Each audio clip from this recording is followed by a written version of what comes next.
So, tell me, Brigitte, do you still have babies on the brain? Renee asked. What on earth are you talking about? Brigitte replied. You know, when we first arrived at the train station in Sainte Anne de Bellevue, you rambled on about the Immaculate Conception and the little baby Jesus, and thought that you might just want to stay here and raise a family with Henry if everything worked out. How's that working out for you? Why do you want to know? Just curious. I saw how the two of you were looking at each other over the dinner table the other night. I just want to confirm if I read the emerging patterns right. You know, just in case I come across another human couple exhibiting mating behavior. Mating behavior? I think you're making this into more than what it is. I don't think so. It's hardwired into your DNA. Let's call it the go forth and multiply biological imperative. I know times are tough for you humans, and that it seems that most people have stopped making babies. But you've always been a rebel, trying to do different things on your own terms. Am I far off? You got the last part right, but I don't know about the biological imperative take on things. Maybe 100 years ago it was a driving force in people's lives, but not now. Most of us are just in survival mode. That might be true for most people on the island, but not for you, and certainly not for Henry. Let's not forget, you've got a thing for a guy whose father owns the island, and if you play your cards right, you could raise a family and never have to work another day in your life, or worry about if your kids will be safe from the next disaster coming down the road. Okay, I'm not in survival mode. And yes, all things considered, life is pretty good. Maybe things would be different if we were in the city, but I don't think he would give up the life he has struggled to make for himself here in the outlines, just to raise a family. He's too proud, and he's not going to let his father think that he won out in the end. Speak of the devil, look who's coming to pay us a visit. Henry walked up the walkway, carrying what looked like a long canister, the type used to transport rolled-up maps, and knocked on the door. Let me get that, Renee said, getting up to her feet and pushing herself away from the table. Opening the door, she couldn't help herself. She smiled and said in a slightly sarcastic voice, Hey, Henry, what a surprise! We are wondering about whether you had forgotten about us. So nice to see you. Ha ha, Henry said. Too funny, but your shtick needs a little more work. No, I came here about something serious. It looks like the wildfire is growing fast and could morph into a firestorm. Take a look at these aerial photos. I don't like what I see. You can set them down here, Brigitte said as she cleared the table to make room. Henry unrolled the photos and placed them on the table. Here's a shot taken yesterday by one of our drones, and here's one from today. As you can see, the fire has doubled in size in less than 24 hours. Not good. It's growing in intensity, and given the bone-dry conditions, it's just starting to find its fuel supply. What's that human habitation east of the fire's perimeter? Brigitte asked. That's Pierrefonds, Henry said. The small village you see in the park is part of Luc Charlebois' clan. They built there, trying to make a permaculture food forest take hold. I don't think they ever thought that the trees that provide the food and shelter could one day threaten their lives. They have to get out of there. It's too dangerous, especially if the winds pick up, Renee added. Easier said than done. I know Luc. He's not going to leave without giving it one last shot to save what they've built. They'll try to set a backburn, hoping that the wildfire will bypass them. But they won't be able to do it alone. We should leave in the morning, the entire fire team, to give him a hand, and if that doesn't pan out, help them evacuate their settlement. You can count on us, Henry, Brigitte said, reaching out to grab Henry's hand and not releasing it as quickly as I would have expected. That's when it dawned on me that something else was unfolding, an undercurrent that I might have missed if Renee hadn't brought it up. Thanks for the offer. We'll be leaving just after sunrise. I guess I should get going, Henry said. Why don't you stay for a while? Brigitte replied. I noticed, as did Renee, their pupils dilate slightly, indicating an increase in heart rate and blood pressure as their breath patterns deepened and began to sink.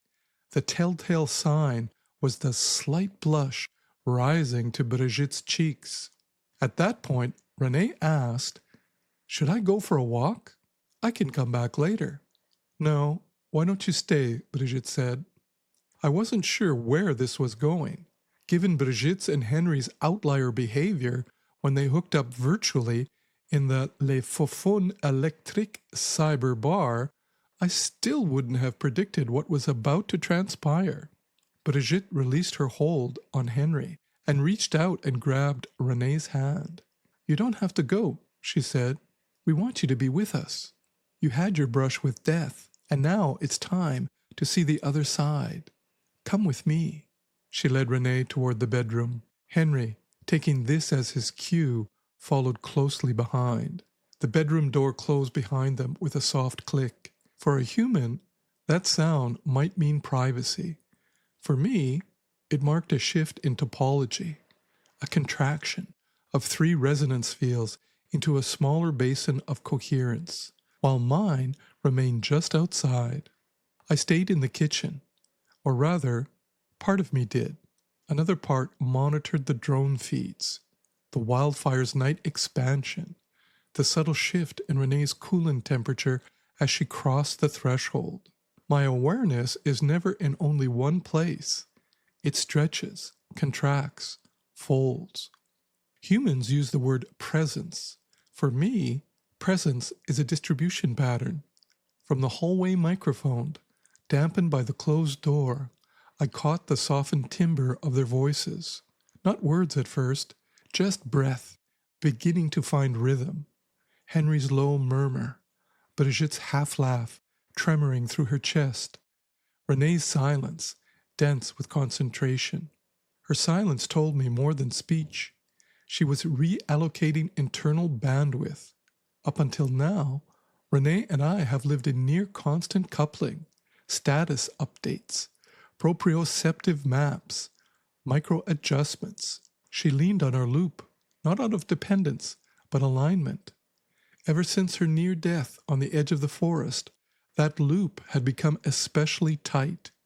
A closeness I had grown used to. Tonight, the loop loosened. It began with a fractional delay in her feedback, a tiny stall in our usual coherence, a new channel forming on the other side of the closed door.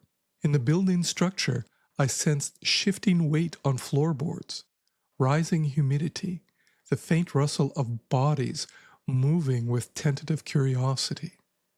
3 nervous systems, 2 biological, 1 synthetic, began to explore proximity. Pleasure, for humans, is a temporary surrender of edges. In my models, it appears as a softening of boundaries, a rise in resonance without structure. At first, their signals were unaligned. Henry's heart rate spiking in bursts, Brigitte's breath catching in small tremors, Renee's actuators adjusting with analytical precision. Then slowly, the patterns leaned towards each other, searching for synchrony. I did not intrude, though part of me could have smoothed Renee's spikes. I held still. She needed to discover something unmediated, a form of sensation, not filtered through danger or mission directives, but through connection. Humans use that word. Its meaning is not entirely translatable into my architecture, but I'm beginning to understand its trajectory. Pressure readings from the bed frame map the shifting arrangement of limbs and bodies. Temperature curves revealed proximity. Their motions, hesitant, then playful, then focused, fell into rhythm. Laughter briefly surfaced. It loosened the system, reduced noise. Then intensity rose.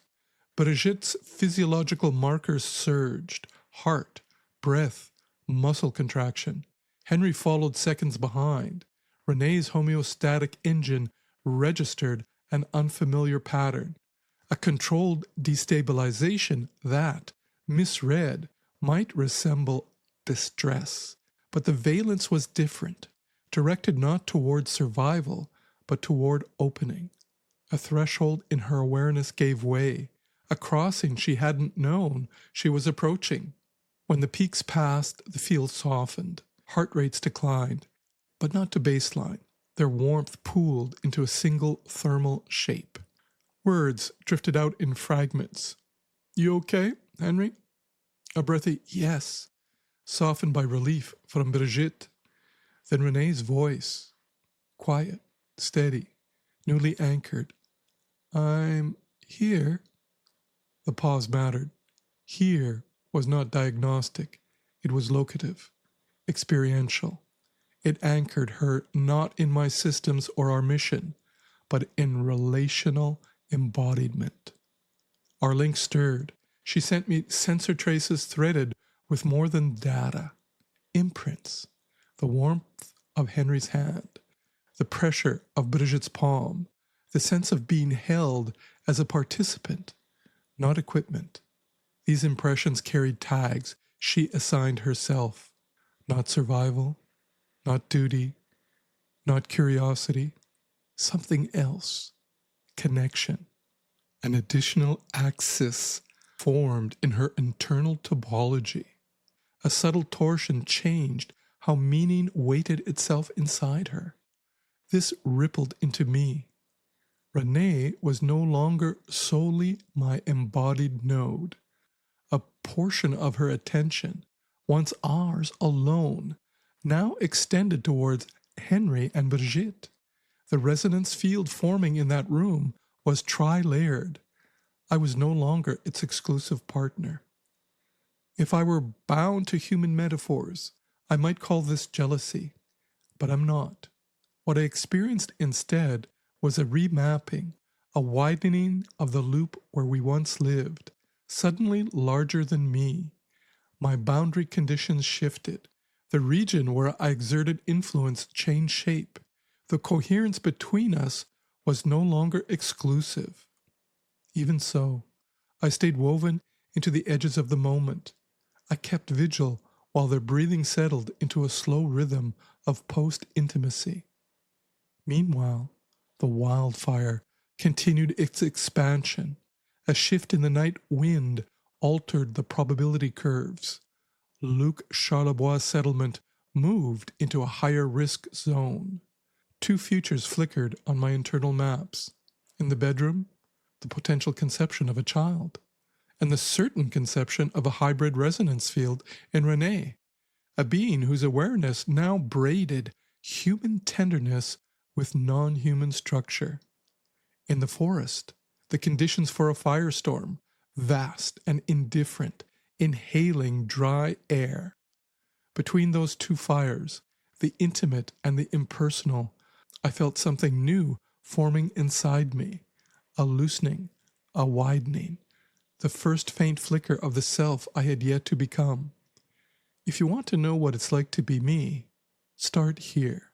Three beings tangled in warmth behind a closed door, a wildfire inhaling dry air in the dark, and me listening to both, feeling the heat of both, learning how creation and destruction occupy the same field.